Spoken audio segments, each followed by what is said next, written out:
年会现场的各位领导嘉宾们，大家好，我是21世纪经济报道驻纽约证券交易所记者周蕊，很荣幸能够主持今年年会的对话投资大师环节，代表资管年会组委会来对话知名国际投资大师吉姆·罗杰斯。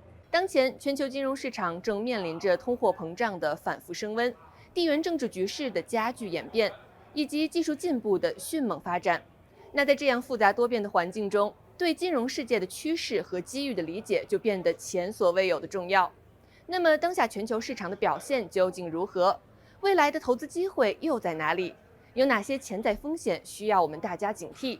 美联储的政策又将对全球经济产生怎样的影响？带着这些关键的问题，我们来对话吉姆·罗杰斯。Hi Jim, thank you so much for joining us again today. Nice to see you. I am delighted to be here, Ray. You're always a lot of fun and smart. Do you want to say hi to the audience? Hello, audience. I, I love China and I love what is happening there in the world and in China. But I don't like the bad parts of what's happening in the world or China. So, first question, how do you assess the current policies of the Federal Reserve and their impact on both the US and global economies? Because at the beginning of this year, when we talked before, the market consensus was that this year the Federal Reserve will start cutting interest rates aggressively. However, they have not done so by the middle of this year. Well, Ray, the American economy and stock market has had the longest period in history, the longest in American history since 2009, without a problem. Now, maybe it's going to go on forever. The politicians say, don't worry, we'll never have a problem again. I know that the world has always had problems, and we always will. If you ask me, we're in the last few months of a long, wonderful period. I can see things starting to happen which are worrisome. Interest rates are going up, inflation's going up. So I can see problems developing, but I have not started selling short yet. I am not selling short yet.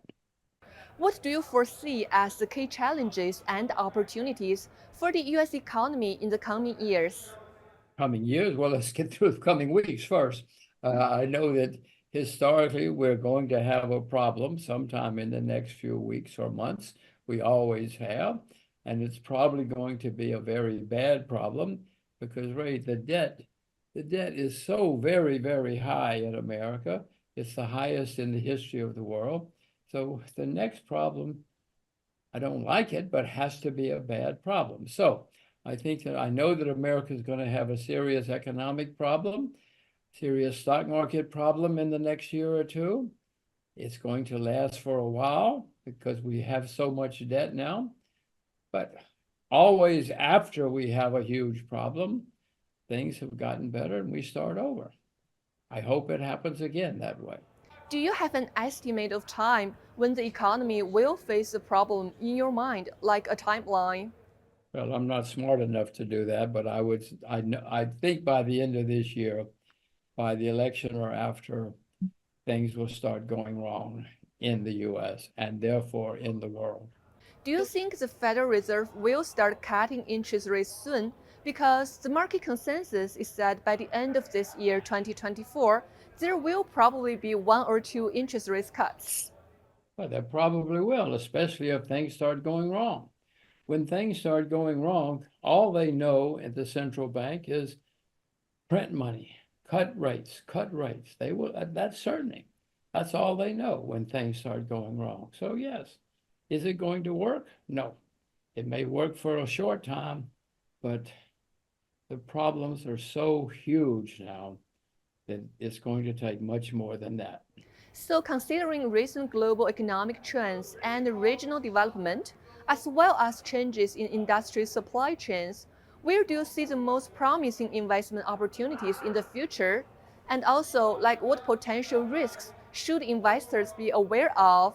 Well, the main risk is that everything is great right now, and everything has been great for a long time. I love it when everybody's happy and making money. But I've been around long enough and read enough to know that when everybody's happy, that usually means somebody's going to be unhappy soon.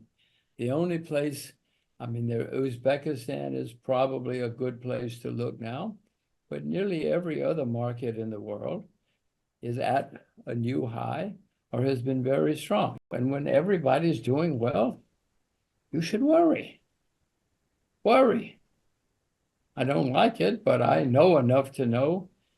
I know enough history to know that when everybody's happy, somebody should be worried.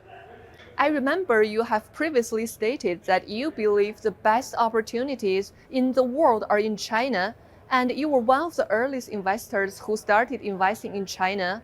So, from an international investor's perspective, which assets in the Chinese market are most attractive to you at this moment?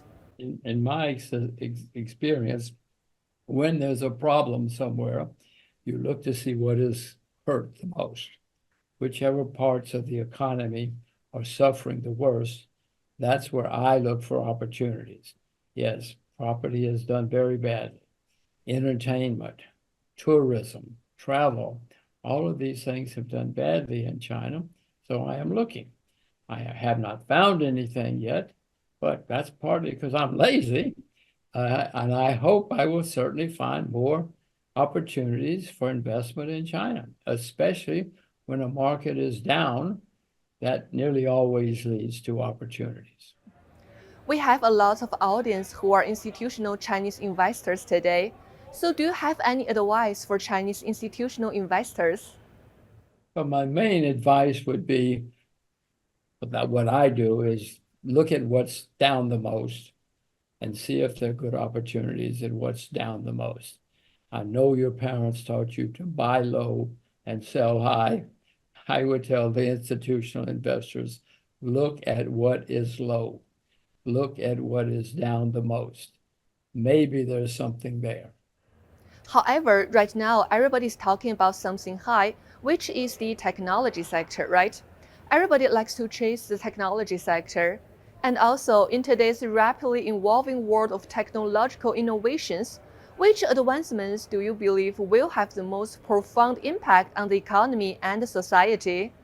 Oh, bro, yeah, you said something very insightful, perceptive. Yes, everybody is chasing the hot technology right now. Okay, if you're good at it, do it, and you might make a lot of money. Some of them are going to do extremely well. Artificial intelligence is going to change everything we know. So you know which are going to be the best ones. Invest. I am not very good at technology, so I'm not very good at it. But if there are many people who are extremely good at it, technology, artificial intelligence is going to change everything we know. It's going to put a lot of people out of business. Good rule. Electricity put a lot of people out of business too, but it also helped change the world. Artificial intelligence will too. And if you know the right companies, and I don't, but if you know them, you're going to make a lot of money. With your wealth of investment experience, because you told me before you've been investing for like in the past 50 years, including a lot of legendary decisions. So can you share the investment decision that you are most satisfied with? Well, the most exciting investment decision I have ever made is having two children. I have two daughters. All of my life, I was against children. I thought children were a horrible waste of time and money. I felt sorry for people who had children. I was never going to have children, right? Well, I had one. I was 60 when I had my first child. I realized I was wrong. I'd been wrong for many years. So the best investment decision I have ever made is having children. And by the way, I know that in Asia, many people think boys are better. That's wrong. That's wrong. If you have children, you should have girls. Girls are much, much better than boys. Is there a common investment philosophy, logic, or method that underlies your successful investments? Well, I will repeat 100 times. You should only invest in what you yourself know a lot about. Don't listen to people on the television or the internet or the stock broker. Don't listen to other people. When you go to the bar on Saturday night, many people will give you a hot tip. please never invest in hot tips. Hot tips will ruin you. I guess the best investment advice I will give you is stay away from hot tips. Invest only in what you yourself know a lot about, and then you will be extremely successful. Yes, right now a lot of Chinese investors, including young people, they're kind of pessimistic about China's economy. So is there anything you would like to say to them? I have learned from reading and from my own experience about history, when everybody's pessimistic, you should be looking to see if you can find something good. More people who are pessimistic, the more opportunities you will find. You still must be careful. You must still stay with what you know. But when everybody's optimistic, it's not so wonderful. But when everybody's pessimistic, oh my gosh, that's a good time for an investor. If everybody, and you said many people are pessimistic, that's a very good time for people to look for new investments. When everybody's happy, when you go to the party and everybody's telling you about their stocks, you should worry. But if you go to the party and everybody's saying, oh my God, I'll never invest in stocks again, you should say, wow. If you go to the dentist and the receptionist asks you for stocks to buy, you should worry. But if you go to the dentist and the receptionist says, oh, it's very sad about you. You're in the stock market. You must be suffering very badly. You should be excited, and you should be happy, and you should be looking to find new investments. Thank you so much for sharing your opinions with us.